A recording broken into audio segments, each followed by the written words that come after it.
ধনেপাতার চাটনি রোজ সকালে উষ্ণ গরম জলের সাথে খান। চাটনি কিভাবে বানাবেন? মিক্সিতে পেস্ট করে নিতে পারেন বা বেটে চাটনি করে নিতে পারেন।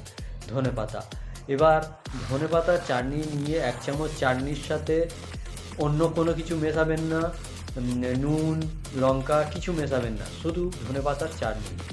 ধনেপাতার চাটনি 1 চামচ নিয়ে হাফ গ্লাস জল, হাফ গ্লাস উষ্ণ গরম জলে 1 চামচ ধনেপাতার চাটনি আর 2 চামচ ধনেপাতার চাটনির সাথে 1 গ্লাস উষ্ণ গরম জল নিয়ে রোজ সকালে খালি পেটে খাবেন।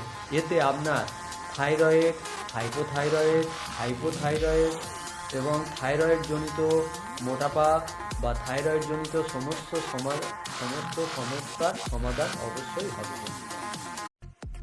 ধনেপাতার চাটনি রোজ সকালে উষ্ণ গরম জলের সাথে খান। চাটনি কিভাবে বানাবেন?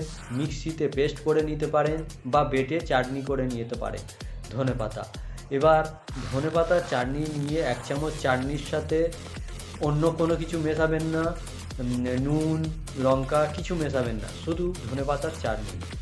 ধনেপাতার চাটনি 1 চামচ নিয়ে হাফ গ্লাস জল, হাফ গ্লাস উষ্ণ গরম জলে 1 চামচ ধনেপাতার চাটনি আর 2 চামচ ধনেপাতার চাটনির সাথে 1 গ্লাস উষ্ণ গরম জল নিয়ে রোজ সকালে খালি পেটে খাবেন।